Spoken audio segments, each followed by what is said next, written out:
Hello students, welcome to our online study YouTube channel.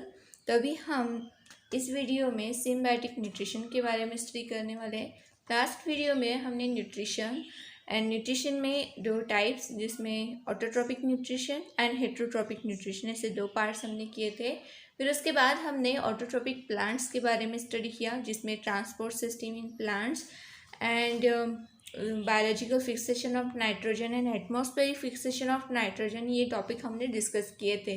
तो अभी हम इस वीडियो में symbiotic nutrition, heterotrophic plants, insectivores plants and saprophytic plants के बारे में डिस्कस करने वाले हैं। तो चलो स्टार्ट करते हैं। हमारा फर्स्ट टॉपिक है आज का symbiotic nutrition.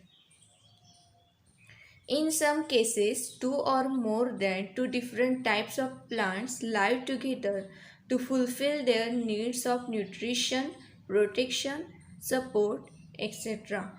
with each other's help. This type of nutrition is called symbiotic nutrition. तो कुछ ऐसे होते हैं प्लांट्स जो अकेला नहीं रहता है, two more than two different types, मतलब एक से दो या फिर दो से ज़्यादा डिफरेंट टाइप्स के जो प्लांट्स होते हैं वो एक साथ रहते हैं टू फुलफिल देयर नीड्स। तो उनकी जो एक दूसरे की जो ज़रूरतें होती है, जैसे कि न्यूट्रिशन, प्रोटेक्शन, सपोर्ट, ये जो सारी चीज़ें वो एक दूसरे को सपोर्ट करते हैं, एक दूसरे को न्यूट्रिशन प्रोवाइड करते हैं, प्रोटेक्ट करते हैं, तो एक दूसरे की हेल्प करते हैं। तो ऐसे जो प्लांट्स होते हैं, ऐसे जो न्यूट्रिशंस होते हैं, इस तरह जो प्लांट्स न्यूट्रिशन मतलब लेते हैं, इस टाइप के न्यूट्रिशन को हम कहते हैं सिम्बायोटिक न्यूट्रिशन। और जो ऐसे प्लांट्स होते हैं उनको कहते हैं हम heterotrophic plants. Some fungi grow around roots of some other plants. तो आपने देखा होगा फंगी जो होते हैं वो रूट के, कुछ प्लांट्स के रूट के पास ही हमें दिखाई देते हैं। These plants supply nutrients to the fungi and in turn fungi supply minerals and water to the plant. तो ये जो फंगीज होते हैं, जैसे आप पिक्चर में देख सकते हो, ये फंगीज है।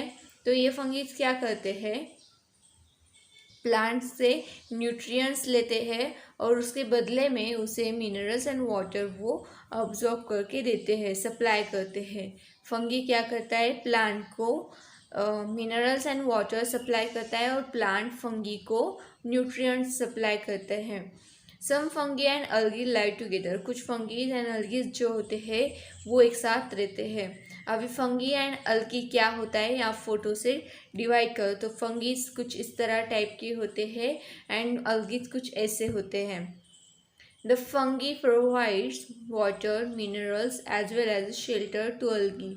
जो फंगीज होते हैं वो वाटर, अलगीज जो होते हैं उनको वाटर, मिनरल्स प्रोवाइड करते हैं और साथ ही साथ शेल्टर भी देते हैं, मतलब जगह भी देते हैं उनको रहने के लिए।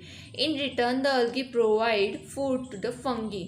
और उसके बदले में ये जो अलगीज होते हैं वो क्या करते हैं, फंगी को फूड प्रोवाइड करते हैं।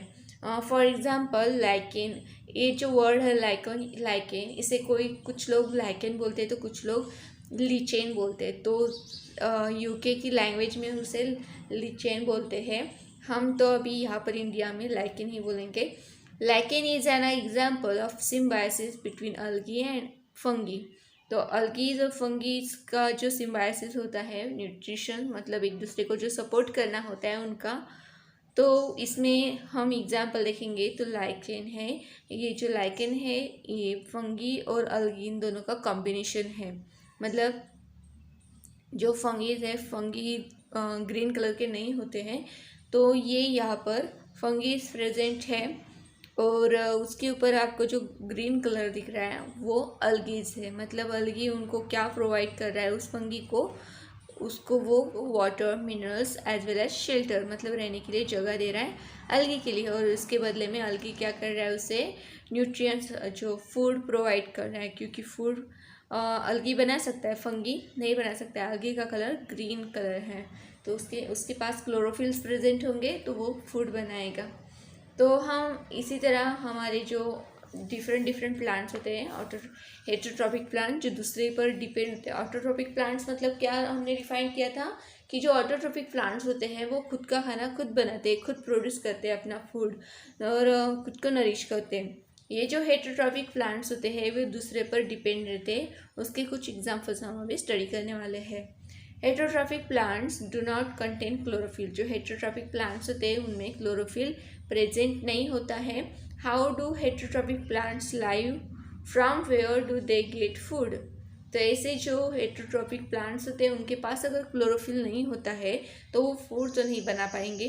तो ये रहते कैसे जिंदा, और ये अपना जो खाना है वो कहाँ से पाते हैं। तो उसका एग्जाम्पल देखो, अभी जो इमेज आपके सामने है। Have you seen a yellow wire like leafless climber plant growing on a big tree, what is its name. तो आपने अगर ये प्लांट देखा होगा, येलो कलर का वाइट वायर लाइक जो दिख रहा है आपको, लीव्स के कोई लीव्स भी नहीं है, ऐसा कुछ वेली जैसा है climber plant growing on a big tree. एक बड़ा सा ट्री है, उसके ऊपर कैसे वो फैल चुका है आप देख सकते हो। तो ये आपने देखा ही होगा, इसका नाम होता है कस्कुटा। तो ये जो what is its name, Cuscuta. The plant that grows on body of other plants to obtain food are called parasitic plants. For example Loranthus and Cuscuta. तो ऐसे जो प्लांट्स होते हैं, लॉरेंथस हुआ, कस्कुटा हुआ है। तो लॉरेंथस का इमेज ये आप देख सकते हो किस तरह ये जो प्लांट डिफरेंट दिख रहा है। ऊपर आपको आई थिंक रॉ मैंगोज दिख रहे हैं, और उसके ऊपर मतलब जो मैंगो ट्री है उसी के ऊपर दूसरा आपको जो प्लांट दिख रहा है उसका नाम है लॉरेंथस। तो ये लॉरेंथस ट्री है जो मैंगो ट्री पर डिपेंड है। और जो कस्कुटा यहाँ पर सेकंड इमेज में आप देख सकते हो, जो कस्कुटा प्लांट है, क्लिम्बर है एक्चुअली, वो कोई बड़ा सा ट्री है उसके ऊपर टोटली फैल चुका है, तो वो उस पर डिपेंड है। तो यहाँ पर ये जो हेटेरोट्रॉपिक प्लांट्स है, ये दो एग्जांपल्स हम देख रहे हैं, Loranthus and Cuscuta. Due to the absence of chlorophyll, the Cuscuta is completely dependent on the host plant. तो अभी उसके पास खुद का कोई क्लोरोफिल नहीं है, तो वो खुद का खाना तो नहीं बनाएगा। हेंस और वो टोटली जो होस्ट प्लांट होगा जिस पर वो रह रहा है, तो उस पर टोटली डिपेंड रहेगा, इसलिए हम उसे क्या कहते हैं, hence it is said to be a completely parasitic plant. तो हम इसीलिए इस प्लांट को क्या कहते हैं, completely parasitic plant. Parasitic means क्या, दूसरों पर जो डिपेंड रहते हैं उनको बोलते हैं parasitic. You must have also notice Loranthus that grows on tree. आपने ऐसे ट्रीज भी देखे होंगे लॉरेंथस जैसे, जो और दूसरे एग्जाम्पल्स भी देखे होंगे जो दूसरे प्लांट पर ग्रो करते हैं, उनसे फूड, वाटर, मिनरल्स वगैरह ऑब्जॉर्व करते हैं। तो आगे देखो, लॉरेंथस ट्रीज के बारे में आपको कुछ क्वेश्चंस पूछे हैं। Use your brain power. First question है, which part of the Loranthus plant carries out photosynthesis. जो लॉरेंथस प्लांट होता है उसका कौन सा पार्ट होगा जो फोटोसिंथेसिस वहाँ पर कैरी होता है। तो leaves of Loranthus carries out photosynthesis. जो लॉरेंथस की लीव्स होते हैं उसमें फोटोसिंथेसिस की प्रोसेस होती है। ये ग्रीन कलर का है, ऑब्वियसली इसमें क्लोरोफिल प्रेजेंट है। तो यहाँ पर फोटोसिंथेसिस मतलब फूड जो है प्रोड्यूस होता है। तो फिर इसको होस्टिंग करने की क्या ज़रूरत है, वो भी है, आगे देखते हैं। सेकंड क्वेश्चन है, from where do they obtain mineral and water. तो ये जो प्लांट्स होते हैं मिनरल एंड वाटर कहाँ से पाते हैं, कहाँ से ऑब्टेन करते हैं। तो Loranthus obtain the necessary minerals and water from the host plant. जिस प्लांट पर वो रहते हैं उस प्लांट को हम क्या कहेंगे, होस्ट प्लांट। और ये जो है लॉरेंथस, जो भी प्लांट होगा, होस्ट प्लांट होगा, उससे ये मिनरल्स एंड वाटर अब्जॉर्ब कर लेता है। For absorption of this nutrients there are specialised roots which are inserted into xylem of the host plant. तो ये इसके जो रूट्स होते हैं लॉरेंथस के जो रूट्स होते हैं वो ऐसे स्पेशलाइज्ड रूट्स होते हैं जो सिर्फ हॉर्स प्लांट के जाइलम तक ही जाते हैं, और वो जाइलम से क्या करते हैं, वो मिनरल्स एंड वाटर अब्जॉर्ब कर लेते हैं। क्वेश्चन नंबर 3 है, why is Loranthus known as a partially parasitic plant. तो इसे हम पार्शियली पैरासिटिक प्लांट क्यों कहते हैं। जैसे कि हमने कस्कुटा को देखा, तो कस्कुटा का हमने क्या कहा, कम्प्लीटली पैरासिटिक प्लांट, क्योंकि वो टोटली डिपेंड है। तो इसे भी कम्प्लीटली कहना चाहिए था, क्योंकि इसके पास मिनरल्स एंड वाटर ये हॉस्ट प्लांट से अब्जॉर्ब करता है, ये खुद तो नहीं अब्जॉर्ब कर रहा है। तो इसको पार्शियली पैरासिटिक प्लांट क्यों कहा है? क्योंकि लॉरेंथस के पास सर खुद का क्लोरोफिल प्रेजेंट है, वो खुद फूड प्रोड्यूस कर सकता है, इसलिए वो क्या है, पार्शियली डिपेंड है। उसे फूड के लिए उस प्लांट पर डिपेंड नहीं है, वो सिर्फ मिनरल वाटर के लिए उस प्लांट पर डिपेंड है, मगर फूड वो खुद बनाता है, इसलिए हम उसे क्या कहते हैं, पार्शियली पैरासिटिक प्लांट। पार्शियली मतलब क्या, सिर्फ कुछ ही बातों के लिए वो उस पर डिपेंड है, इसलिए हम उसे क्या कहते हैं, पार्शियली पैरासिटिक प्लांट। अभी नेक्स्ट टॉपिक है हमारा इंसेक्टिवोरस प्लांट्स। इंसेक्टिवोरस मतलब इंसेक्ट खाने वाले प्लांट्स जो होते हैं, उसके बारे में हम डिस्कस करेंगे अभी।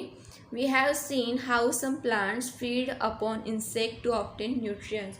हमने देखा होगा आपने कभी कि जो प्लांट्स होते हैं वो कुछ इंसेक्ट को खाते हैं, आपने डिस्कवरी चैनल पर वगैरह कहीं देखा होगा। तो ये इंसेक्ट खाते हैं, क्यों खाते हैं? क्योंकि टू ऑब्टेन न्यूट्रिएंट्स, उनसे न्यूट्रिएंट्स पाने के लिए उनको खाते हैं। This insectivorous plant generally grow in soil और water deficient in nitrogen compounds. Generally ये जो इंसेक्टिवोरस प्लांट्स होते हैं वो कहाँ पर ग्रोथ करते हैं, सॉइल में या फिर वाटर में। जो सॉइल एंड वाटर जो होगा वहाँ पर नाइट्रोजन कंपाउंड की डिफिशियंसी होती है, ऐसे ही जगह पर ये इंसेक्टिवोरस प्लांट्स ग्रो करते हैं।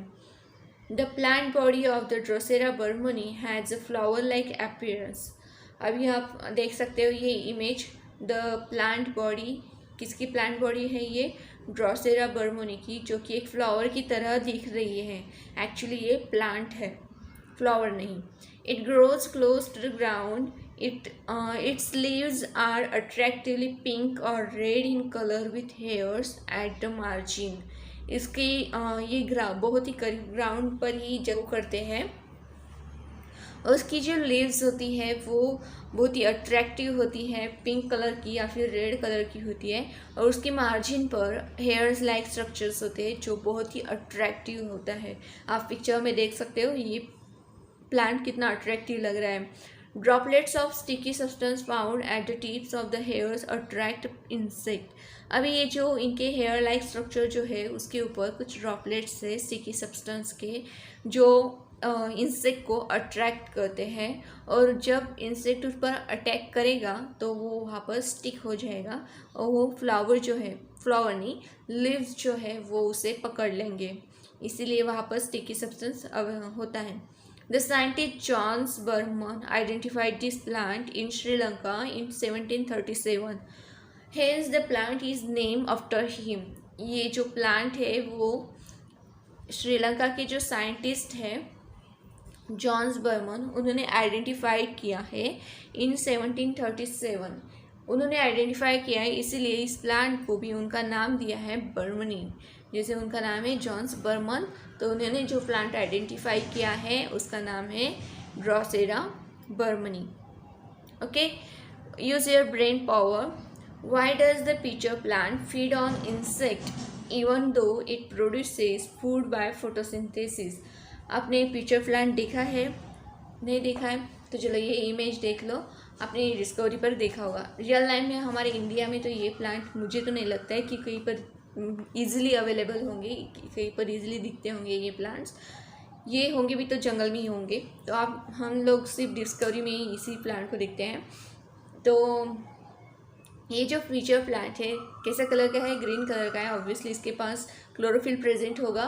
तो ये अगर अपना खुद का खाना, इवन क्वेश्चन में भी दिया है हमें, it produces food by photosynthesis, तो ये खुद का खाना खुद बना रहा है, खुद प्रोड्यूस कर रहा है फूड, तो ये इंसेक्ट को क्यों खाता है? तो इसका आंसर है feature plant grows in the soil. ये सॉइल में ग्रोथ करता है, और जो सॉइल है वो नाइट्रोजन डिफिशियंस है, वो सॉइल में नाइट्रोजन कंपाउंड नहीं होते, डिफिशियंसी है वहाँ पर नाइट्रोजन की। तो ये जो प्लांट होते हैं इनको प्रोटीन बनाने के लिए नाइट्रोजन की ज़रूरत तो है, नाइट्रोजन इज़ रिक्वायर्ड। तो ये नाइट्रोजन कहाँ से ओवरकम करेंगे? तो ये प्रॉब्लम जो है नाइट्रोजन डिफिशियंसी का, ये ओवरकम करते हैं बाय ईटिंग इंसेक्ट, इसलिए जो इंसेक्ट खाते हैं और वहाँ से उस इंसेक्ट में से उनको नाइट्रोजन मिलता है। नाइट्रोजन की जो डिफिशियंसी वो कंप्लीट करने के लिए वो इंसेक्ट खाते हैं। ओके, नेक्स्ट टॉपिक है हमारा सैप्रोफाइटिक प्लांट्स। सैप्रोफाइटिक मतलब जो डेड बॉडीज़ होते हैं उस पर जो डिपेंड रहते हैं या फिर उससे जो न्यूट्रिशंस पाते हैं, ऐसी प्लांट्स को हम बोलते हैं saprophytic plants. The plants which obtain the food from dead and decaying bodies of other organisms are called saprophytic plants। तो ये जो plants होते हैं saprophytic plants, जैसे आप देख रहे हैं फिगर में, तो ये जो plants होते हैं अपना जो फूड होता है वो कहाँ से बनाते हैं, कहाँ से लेते हैं, तो जो डेड या फिर डिकेइंग बॉडीज़ होते हैं दूसरे ऑर्गेनिजम्स की, उनसे ये अपना जो फूड है वो ऑब्टेन करते हैं। Various types of fungis like mushrooms and yeast are saprophytes. अभी फंगीज है और लाइक मशरूम आपने देखा होगा, मशरूम या फिर ईस्ट, ये क्या है, फंगी है और ये सैप्रोफाइटिक प्लांट भी है। तो ये जो सैप्रोफाइटिक प्लांट्स होते हैं ये डिपेंड होते हैं जो डेड या फिर डिकेइंग या फिर जो हमारी ख़राब हुई हुई चीज़ होती है उस पर ये जल्दी ग्रोथ कर लेते हैं क्योंकि उनको वहाँ से अच्छा सा फूड मिलता है। Fungi secrete digestive enzymes on the dead remains to digest or break down the carbon compound they contain। तो ये जो फंगीज होते हैं वो क्या करते हैं, डाइजेस्टिव एंजाइम्स सीक्रेट करते हैं। जो डेड बॉडी होती है उसके ऊपर ये क्या करते हैं, डाइजेस्टिव एंजाइम्स, मतलब कोई ऐसा एंजाइम सब्सटेंस जो होता है, एंजाइम मतलब क्या है, केमिकल होता है जो कोई भी सब्सटेंस होगा उसे कट कर देता है। तो ऐसे जो एंजाइम्स होते हैं डाइजेस्टिव एंजाइम्स, वो डेड बॉडी या फिर जो डेड रिमेन्स होगा उसके ऊपर सिक्रेट करते हैं ताकि जो भी बॉडी है वो डाइजेस्ट हो सके या फिर उसका ब्रेक डाउन हो सके और उनको फूड मिल पाए। The resulting solution is absorb to obtain nutrients. और उससे क्या होता है, जो बॉडीज़ होते हैं डेड बॉडीज़ वो ब्रेक डाउन हो जाते, डाइजेस्ट होते हैं, फिर उसके बाद उसमें से जो सोल्यूशन मिलता है वो ये फंगीज या फिर ईस्ट जो है वो ऑब्जॉर्ब करते हैं टू ऑब्टेन देयर न्यूट्रिएंट्स और इससे वो उनकी ग्रोथ होती है, इनसे इस तरह वो अपना फूड ऑब्टेन करते हैं। नेक्स्ट पॉइंट है हमारा ऑलवेज रिमेंबर। आपको कुछ हमेशा याद रखना है, क्या है वो, food get spoil due to some fungis. जो फूड होते हैं वो कुछ फंगीज की वजह से स्पॉइल हो जाते हैं, ख़राब हो जाते हैं। मगर सम फंगीज कॉज डिसीजेस और illness while some fungi have medicinal properties. कुछ फंगीज ऐसे होते हैं जो हमें बीमार कर देते हैं, कुछ फंगीज की वजह से हमें डिसीज़ होता है, मगर कुछ फंगीज ऐसे होते हैं जिनकी मेडिसिनल प्रॉपर्टीज़ होती है जो बहुत ही यूज़फुल होते हैं। Yeast and some mushrooms are useful. तो for example yeast and some mushrooms are useful. और अभी हम कुछ ईस्ट वगैरह जो होते हैं या फिर मशरूम्स होते हैं वो खाते हैं, खाने के लिए हम वो बहुत टेस्टी लगता है actually. East is use in fermentation processes and for making bread. जो ईस्ट होते हैं वो हमारी ब्रेड जो बनाने की प्रोसेस होती है उसमें बहुत ही हेल्पफुल रहते हैं। और साथ ही साथ ये जो फर्मेंटेशन होता है, फर्मेंटेशन प्रोसेस मतलब क्या कि फर्मेंट करना, जैसे हम रात को इडली का जो डफ रहता है वो भिगो के रखते हैं और मॉर्निंग में हम देखते हैं कि तो वो फर्मेंट हो गया होता है, उस प्रोसेस को कहते हैं फर्मेंटेशन। तो सेम उसी तरह जो ब्रेड का डफ होता है, जब हम ब्रेड का डफ बनाते हैं तब हम ईस्ट उसमें ऐड करते हैं ताकि हमारी जो ब्रेड है वो स्पॉन्जी बन सके। और कुछ मशरूम्स तो हम उसकी सब्जी भी बनाते हैं, बहुत टेस्टी लगती है। Mushrooms are rich source of iron and vitamin. जो मशरूम्स होते हैं उसमें rich source of iron and vitamin होते हैं, बहुत सारे विटामिन एंड आयरन उसमें प्रेजेंट होता है। तो इस तरह हमें ये हमेशा याद रखना है। मगर कुछ ही मशरूम्स होते हैं, सारे मशरूम्स हेल्दी नहीं होते, सारे मशरूम यूज़फुल नहीं होते। कुछ ही मशरूम्स ऐसे होते हैं जो हमारे सेहत के लिए अच्छे होते हैं। तो जब भी आप मशरूम खाते हो तो पहले क्लियर करो, मतलब कुछ बड़े होंगे उनसे पूछो कि ये मशरूम खाने लायक है या नहीं। तभी हम देखेंगे कि कुछ न्यूट्रिएंट्स होते हैं जिनका प्लांट पर कुछ ना कुछ रोल होता है और अगर वो डिफिशियंसी हो, वो जो न्यूट्रिएंट्स है वो अगर प्लांट को ना मिले तो उसका क्या इफ़ेक्ट होता है वो अभी हम इस टेबल के थ्रू स्टडी करेंगे। तो फर्स्ट लाइन में दिया है यहाँ पर न्यूट्रिएंट्स, उसके आगे है फंक्शन का वर्क्स और आगे दिया है इफ़ेक्ट ऑफ डिफिशियंसी। तो मतलब पहले हम न्यूट्रिएंट पढ़ेंगे, उसके बाद उसका फंक्शन क्या होता है और फिर उसका जो डिफिशियंसी अगर होता है वहाँ पर प्लांट में तो क्या इफ़ेक्ट होता है प्लांट पर। ठीक है, चलो फर्स्ट है nitrogen, important compound of protein, component of proteins and chlorophyll and cytoplasm. तो ये जो नाइट्रोजन है इम्पॉर्टेंट कंपोनेंट है किसका, प्रोटीन का। प्रोटीन अगर बनाना है तो हमें नाइट्रोजन नेसेसरी होता है, इसीलिए हमने देखा कि नाइट्रोजन फिक्सेशन की प्रोसेस देखी, उसके बाद बैक्टीरियाज देखे किस तरह वो नाइट्रोजन फिक्सेशन करते हैं और वहाँ पर प्रोटीन का फॉर्मेशन होता है। तो ये नाइट्रोजन सब बहुत ही इंपॉर्टेंट होता है। अगर इसकी डिफिशियंसी अगर वहाँ पर हो जाती है तो प्लांट पर क्या इफेक्ट होता है, तो जो प्लांट होते हैं वो रिटार्डेड या फिर स्टंटेड ग्रोथ होती है, उनकी जो ग्रोथ होती है वो रुक जाती है, वो छोटे रह जाते हैं प्लांट्स। येलोइंग ऑफ लीव्स, उनकी जो लीव्स होती है वो येलो कलर की हो जाती है। तो ऐसे ही अगर नाइट्रोजन की कमी अगर हो जाए तो लीव्स कैसे हो जाते हैं, येलो कलर की, और उनकी जो ग्रोथ होती है वो रुक जाती है। नेक्स्ट है सेकंड फॉस्फोरस। फॉस्फोरस का फंक्शन होता है conversion of light energy into chemical energy. तो जो लाइट एनर्जी होती है जैसे कि सन लाइट वो ऑब्जॉर्व करते और उससे फूड वो प्रिपेयर करते, तो light energy to chemical energy जो कन्वर्जन होता है इसमें फॉस्फोरस का बहुत ही इंपॉर्टेंट रोल है। अगर फॉस्फोरस की डिफिशियंसी अगर वहाँ पर आ जाती है प्लांट में तो प्लांट पर क्या इफेक्ट होता है, early leaf fall, late flowering, slow growth of roots. तो क्या हो जाता है, लीफ फॉलिंग स्टार्ट हो जाती है, लीफ जल्दी से उसकी जो लीव्स है पत्ते झड़ जाते हैं, या फिर लेट फ्लावरिंग, उसके जो फ्लावर्स होते हैं वो लेट आते हैं।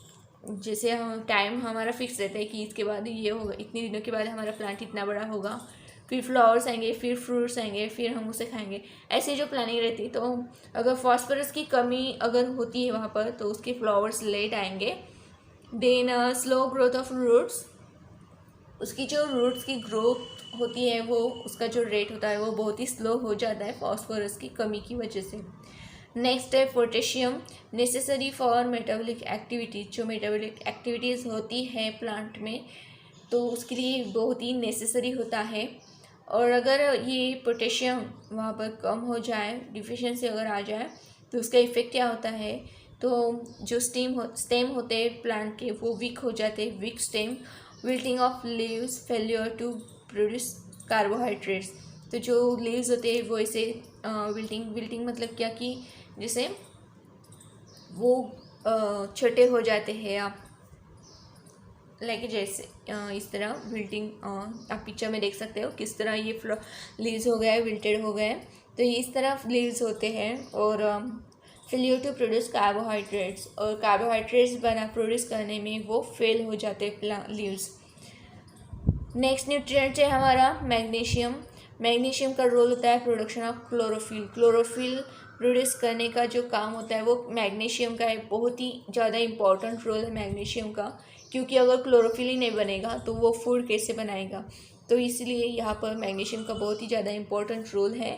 अगर ये कमी हो जाए तो वहाँ पर क्या इफ़ेक्ट होगा प्लांट पर, तो उसकी जो ग्रोथ होगी वो रिटार्डेड हो जाएगी, रुक जाएगी, स्लो होगी या फिर रुक जाएगी। एंड येलोइंग ऑफ लीव्स, उसकी जो लीव्स है वो येलोइश कलर के दिखने लगेंगे। नेक्स्ट हमारा न्यूट्रिएंट है आयरन। तो आयरन की जो फंक्शन है, मेन रोल है प्रोडक्शन ऑफ क्लोरोफिल। मैग्नीशियम और आयरन का जो रोल है वो सेम है, प्रोडक्शन ऑफ क्लोरोफिल। अभी ये जो आयरन है उसकी अगर डिफिशियंसी आती है तो उसके भी लीव्स क्या होंगे, येलो कलर के हो जाएंगे। नेक्स्ट है मैग्नीज। मैग्नीज का रोल होता है production of main plant hormones. तो जब भी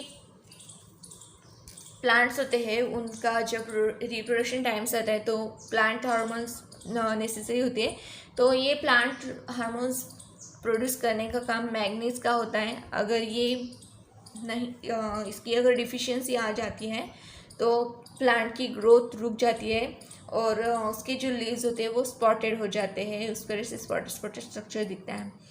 तो नेक्स्ट है और लास्ट जिंक न्यूट्रिएंट है। इसका रोल होता है production of hormones and their intermediates. तो यहाँ पर जिंक का जो काम होता है वो होता है हार्मोन्स प्रोड्यूस करना, और उसके साथ साथ जो इंटरमीडिएट्स, मतलब दो रिएक्शंस अगर हो रही तो उसके बीच में एक इंटरमीडिएट नेसेसरी होता है, तो वो इंटरमीडिएट एंड हार्मोन्स प्रोड्यूस करने का काम होता है जिंक का। अगर वो नहीं हुआ, या फिर जिंक का अगर डिफिशिएंसी वहाँ पर हमें ऑब्जर्व होता है, तो उसका इफेक्ट प्लांट पर ये होता है कि retarded growth and yellowing of leaves. वो जो प्लांट होता है उसका ग्रोथ रुक जाता है, एंड वो जो लीव्स होते हैं वो येलोइश कलर के हमें दिखाई देते हैं। ओके, तो ये था role of nutrients and effects of their deficiency on plants, हमने स्टडी किया। Next, observe the plants around you and diagnose the nutrient deficiency if any. तो आपके सराउंडिंग में अगर प्लांट्स है तो उसे ऑब्जर्व करो, और वो कैसे है, कोई यहाँ पर प्रॉब्लम तो नहीं है, उसके इफ़ेक्ट, मतलब अगर कोई प्रॉब्लम वहाँ पर दिखाई देते तो आप इससे समझ सकते हो कि हाँ, अगर इसमें ये न्यूट्रिएंट कम है। जैसे कि अगर आपको कहीं दिखता है कि कोई प्लांट है जिसके लीव जो है वो येलो कलर के हो गए, तो आपको वहाँ से समझ में आएगी कि नाइट्रोजन की कमी है, या फिर मैग्नीशियम की कमी है, या फिर जिंक की कमी है, ये आपको समझ में आएगा, और उसे डायग्नोज करो। ओके, अभी के लिए सिर्फ इतना ही। नेक्स्ट वीडियो में हम न्यूट्रिशन इन एनिमल्स स्टडी करेंगे। अगर if you like this video, please like it and give thumbs up and share with your friends, and don't forget to subscribe my channel. Thank you so much for watching this video.